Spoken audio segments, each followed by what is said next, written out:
2025 లేదా 26లో డిగ్రీ లేదా బీటెక్ చదివారా? సాఫ్ట్‌వేర్ జాబ్ కోసం ఎదురు చూస్తున్నారా? అయితే కోడ్ జ్ఞాన్ 100 డేస్ కోర్సులో చేరండి, జాబ్ సాధించండి. Hi sir, Um, myself Ramya. Sir, actually I'm a 2025 passed out.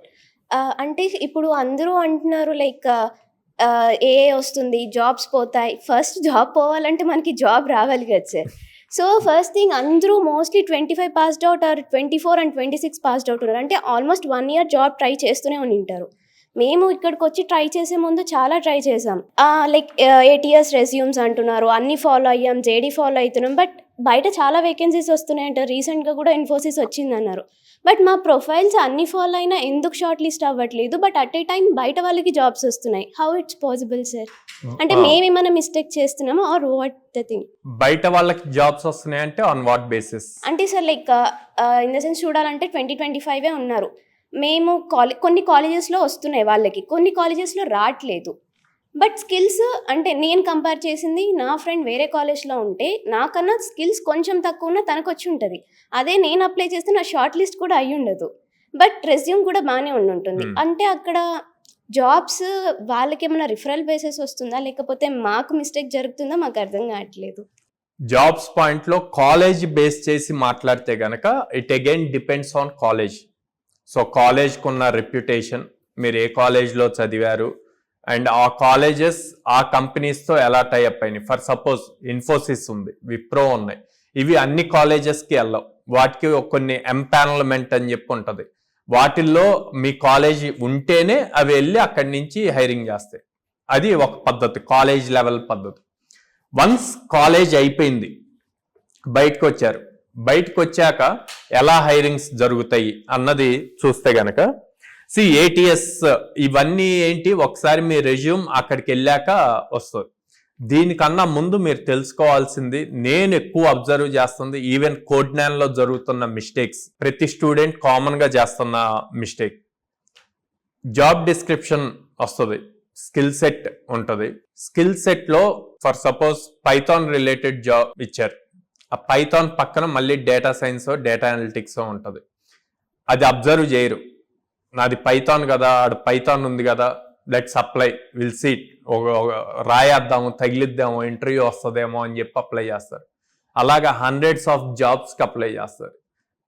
ఇంటర్వ్యూయర్కి తనకు అవసరం లేదు మీకు రెస్పాన్స్ ఇవ్వాల్సిన అవసరం, మీరు రిజెక్టెడ్, మీరు షార్ట్ లిస్ట్ అవ్వలేదు అన్న పాయింట్ తనకు అవసరం లేదు. మీరేమనుకుంటారు, ఇప్పుడు నువ్వు క్వశ్చన్ చేసినట్టే ఏటీఎస్ స్కోర్ ఉంది నాది మంచిగా, ఏటీఎస్ స్కోర్ దేన్ని బేస్ చేసి ఉంది అన్నది ఇంపార్టెంట్. ఏటీఎస్ స్కోర్ దేన్ని మీరు చూసేది కామన్ ప్లాట్ఫామ్లో ఏటీఎస్ స్కోర్, వాళ్ళు కంపెనీ వాళ్ళు చెక్ చేసేది ఆ ప్రాపర్ పర్టికులర్ జాబ్ డిస్క్రిప్షన్ ఏదైతే ఉందో దానికి ఈ ప్రొఫైల్ ఎంత ఏటీఎస్ స్కోర్ వస్తుంది అన్నది చెక్ చేస్తారు. సో దాన్ని బేస్ చేసి ఫస్ట్ థింగ్ ఉంటుంది. సెకండ్ థింగ్, మీరు అప్లై చేసేటప్పుడు ఏ టైప్ ఆఫ్ రెజ్యూమ్లో ఏం పాయింట్స్ రాస్తున్నారు అన్నది కామన్ థింగ్గా మేము అబ్జర్వ్ చేసింది ఏంటి అంటే, కాలేజ్లో మీరు చేసే ఫైనల్ ఇయర్ ప్రాజెక్ట్స్ అన్నీ కూడా కాలేజ్కి వాళ్ళ ఎన్బిఏ, నాక్ ఈ అక్రిడియేషన్స్లో పాయింట్స్ కోసం మీతో లేటెస్ట్ టెక్నాలజీస్ మీద చేపిస్తారు. అంటే మెషిన్ లెర్నింగ్, ఆర్టిఫిషియల్ ఇంటెలిజెన్స్, వీటి మీదే నాకు తెలిసి 95% ఆఫ్ కాలేజెస్ వీటి మీదే ఎక్కువ ప్రాజెక్ట్స్ చేపిస్తాయి. సిఎస్సి ఐటీ బ్యాక్గ్రౌండ్ అయితే, ఈసీ వాళ్ళైతే విఎల్ఎస్ఐ వీటి మీద చేస్తారు. కానీ కంపెనీస్కి మీరు ఆ లేటెస్ట్ టెక్నాలజీస్ మీద చేసింది కాదు. ఫర్ సపోజ్ మీరు పైథాన్ మీద జాబ్ డిస్క్రిప్షన్ వచ్చింది, లేకపోతే జావా మీద జాబ్ డిస్క్రిప్షన్ వచ్చింది, జావాకి అప్లై చేశారు. అప్లై చేసినప్పుడు మీ ప్రాజెక్ట్స్ కూడా ఆ జావా కాన్సెప్ట్స్ కవర్ అవుతూ ఉండాలి. అట్లా కాకుండా దాంట్లో మళ్ళీ ఏ రిలేటెడ్ ఉందనుకోండి, రావు, అసలు రెస్పాన్స్ అన్నదే రాదు, అక్కడే షార్ట్ లిస్ట్ అవ్వరు. సో అప్పుడు ఏం చేయాలి, అందుకే we always suggest, for suppose కోడ్9 పాయింట్కి వస్తే మీరు ఎప్పుడైతే కోర్ జావా కంప్లీట్ అయ్యి కోర్ జావాలో మీరు ఏవైతే ప్రాజెక్ట్స్ చేశారో వాటిని ఇమీడియట్గా రెజ్యూమ్లో అప్డేట్ చేయమంటాం. పైథాన్ కూడా అంతే, basic foundations of Python complete అయ్యి మీరు స్ట్రాంగ్గా పైథాన్లో కోడింగ్ రాయగలం అన్నప్పుడు అక్కడ చేసిన ప్రాజెక్ట్, అక్కడ స్టూడెంట్స్ మేము చెప్పేది ఫాలో అవ్వరు.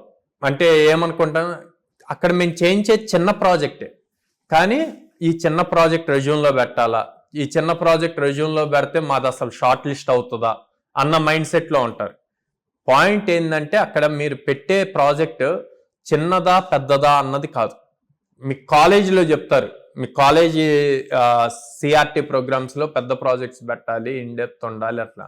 బట్ రియాలిటీకి ఒక్కసారి కాలేజ్ నుంచి బయటకు వచ్చి రియాలిటీకి వచ్చినప్పుడు మీరు పెట్టిన ప్రాజెక్ట్ చిన్నదా పెద్దదా అని చూడరు. ఇంటర్వ్యూకి జాబ్ డిస్క్రిప్షన్కి స్కిల్ సెట్ మ్యాచ్ అవుతుందా లేదా అని చూస్తారు. స్కిల్ సెట్ మ్యాచ్ అవుతుంది, రౌండ్స్ క్లియర్ చేశారు, డైరెక్ట్ ఫేస్ టు ఫేస్ వెళ్ళినప్పుడు మీకన్నా ముందు మీ రెజ్యూమ్ వెళ్తుంది హెచ్ఆర్ దగ్గరికి. ఆ హెచ్ఆర్ ఆ రెజ్యూమ్లో ఏదైతే ఉందో అదే చూసి మిమ్మల్ని తిరిగి క్వశ్చన్స్ అడుగుతారు. అడిగినప్పుడు మీరు సొంతగా చేసిన ప్రాజెక్ట్ ఏదైతే ఉందో దాన్ని అందులో మెన్షన్ చేస్తే చాలా కాన్ఫిడెంట్గా చాలా ఈజీగా ఆన్సర్స్ చెప్పేస్తారు. అండ్ మీ ఫేస్లో కూడా ఆ గ్లోనెస్ ఉంటుంది. అలాంటి క్వశ్చన్స్ రాగానే ఆటోమేటిక్గా మీకు తెలియకుండానే ఫేస్లో గ్లోనెస్ వస్తుంది.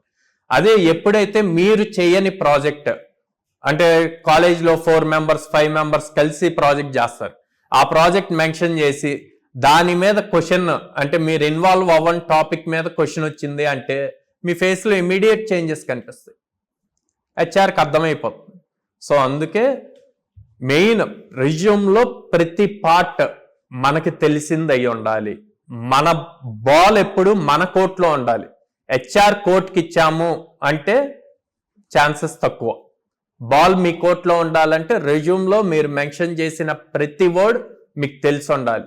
అండ్ మీరు చెప్పే ఆన్సర్తో హెచ్ఆర్ మళ్ళీ దాని కంటిన్యూషన్ క్వశ్చన్ అడగకూడదు, అంత బెటర్ ఆన్సర్ ఇవ్వాలి. అప్పుడు మీకు ఈజీగా జాబ్స్ వస్తాయి. కంపెనీస్ నుంచి రిప్లైస్ వస్తాయా అంటే ఫస్ట్ ఈ రెజ్యూమ్ ఇంపార్టెంట్. రెజ్యూమ్ ఎంత పర్ఫెక్ట్, ఇప్పుడు మీరు చెప్పండి మీ రెజ్యూమ్లో ఉన్న ప్రతిదీ మీకు తెలుసా? డన్. ఫ్రెషర్స్ కామన్గా చేస్తున్న మిస్టేక్ అది.